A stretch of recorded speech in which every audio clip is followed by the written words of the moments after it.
কোন বিবাহিত পুরুষের বিরুদ্ধে যদি তার কোনো ওয়াইফ অভিযোগ আনে, আমাদের বাংলাদেশের আইনে এই আইনটা পুরুষদের জন্য অবশ্যই অবশ্যই জারি করতে হবে।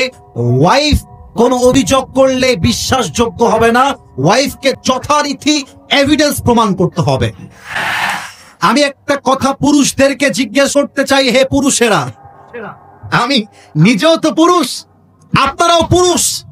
আমার কথা হচ্ছে, নারী আর পুরুষ দ্বন্দ্ব লাগলে মানুষ কেন শুধুমাত্র নারীর ক্ষেত্রে আলগা পিরিত দেখায়? আমার কথা, পুরুষের ক্ষেত্রে বৈষম্য তৈরি হয় কেন? রাস্তায় একজন মেয়ে আর একজন ছেলে ঝগড়া হচ্ছে, মারামারি হচ্ছে, আমরা পুরুষ জাতি বড় বেঈমান।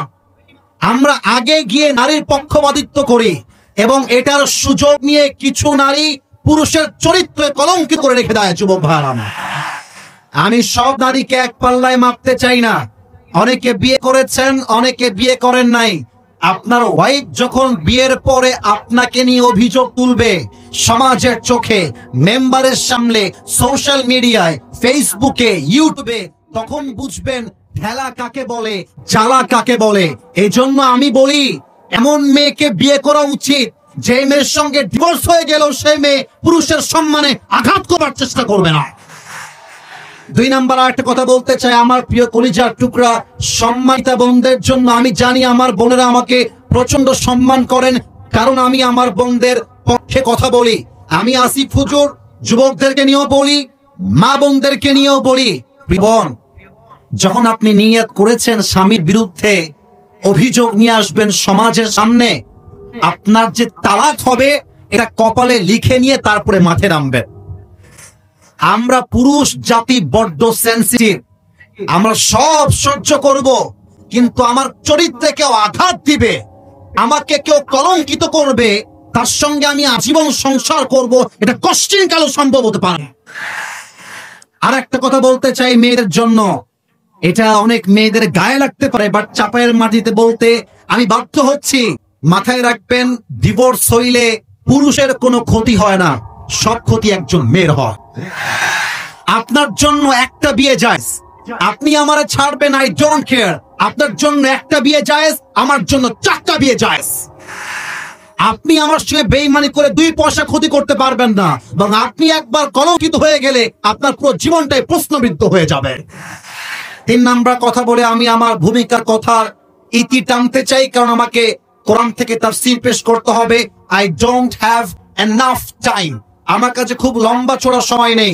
মুরব্বীদেরকে বলবো, যুবকদেরকে বলবো, এমন বংশের মেয়েকে বিয়ে করবে যেই বংশের মেয়ে তার স্বামীর ইজ্জত কি তা বুঝে। আজকে 80% থেকে 90% ডিভোর্স হচ্ছে মেয়ে চরিত্রহীন হওয়ার জন্য, টিকটকার হওয়ার জন্য। আমি কি বলবো, দুঃখের কথা, আমার কলিজা ফেটে যায়।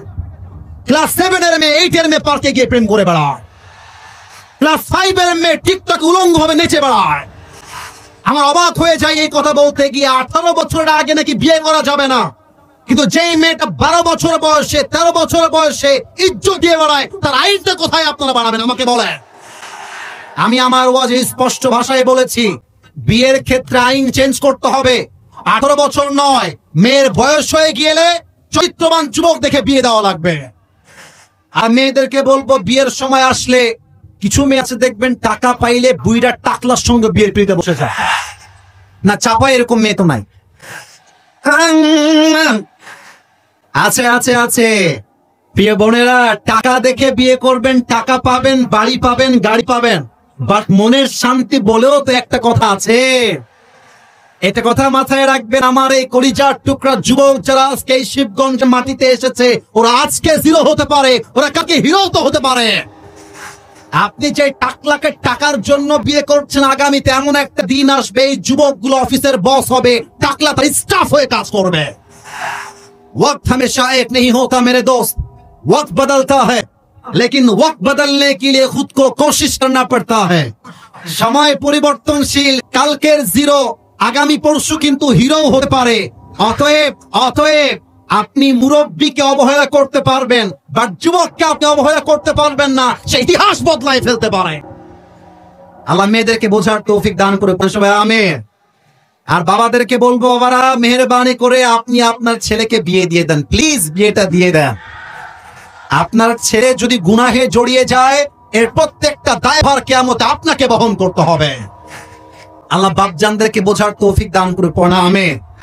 আপনাদের বউ আছে কার কার, একটু হাত তুলেন তো। বউ আছে কার কার? আচ্ছা, মাশাআল্লাহ, হাত নামান। এবার হতভাগা কপাল পোড়া যাদের বউটো কেউ নাই, তারা একটু হাত তোলো। সোনামণিরা কই, আমাদের স্যাররা কোথায়? দেখেন, কারো বউ নাই, এ আমি বিশ্বাস করি না। আল্লাহ সবাইকে দিনদার নেককার বউ দিয়ে দিক। পড়েন সবাই আমিন। বাপ মাকে বোঝাবা, আব্বা আমাকে বিয়ে দাও, বিয়ে দাও, বিয়ে দাও। যদি বিয়ে না দেয়, নিজের মতো বিয়ে করবা, পরে গিয়ে বলবা আব্বা আমি বিয়ে করে নিয়েছি, তোমার যা মন চায় করো, I don't care about it. আমার পারমিশনের চাইতে আমার চরিত্র আর ঈমান রক্ষা করা সবচেয়ে দামি বিষয় যুবক ভাই। আসুন আমরা স্লোগান দিব আল্লাহর নামে 3 বার। প্রথম স্লোগান দিবেন আমার বিবাহিত ভাইরা। বিবাহিত ভাইরা একটু কাশি দেন দেখি। দেখা যাক কারা জিতে আজকের এই মাহফিলে। সিঙ্গেলরা চুপ থাকবেন। বিবাহিত ভাইরা, জাস্ট বিবাহিত ভাইরা, নারায়ে তাকবীর। ওরে বাবা রে বাবা, সাউন্ড কিন্তু খুব ভালো। এরকম সাউন্ড তো অন্য জেলায় পাই না রে ভাই। আচ্ছা, এবার সিঙ্গেলদের পালা। সিঙ্গেলরা একটু কাশি দাও। আমি নাম্বার দিব না, আমার মুরব্বীরা নাম্বার দিবে। সিঙ্গেলদের পালা। আমার বিবাহিত ভাইরা চুপচাপ থাকবেন। সিঙ্গেল ভাইরা, নারায়ে তাকবীর। বিবাহিত ভাইরা আমাকে মাফ করে দিবেন। আজকে আমার সিঙ্গেল ভাইরা 30 নাম্বার বেশি পেয়ে পাস করেছে, ঠিক কিনা বলে? এবার আর কোনো ভাগাভাগি নেই, আমরা সবাই মিলে তাকবীর দিব। একটু কাশি দেন। এবার প্রমাণ করবে চাপায়ের মানুষ আসলেই কাপুরুষের সন্তান না বীর পুরুষের সন্তান। এটা ক্যামেরায় রেকর্ড হচ্ছে, কালকে পুরো দেশ ছড়িয়ে যাবে। দেখা যাক সাউন্ড কেমন হয়। নারায়ে তাকবীর। আর কোরআনের আলো, আল হাদিসের আলো, কোরআন হাদিস যেখানে, আলেম ওলামা যেখানে, চাপাইবাসী যেখানে, আল্লাহ যেন কবুল করে। পড়েন সবাই আমিন।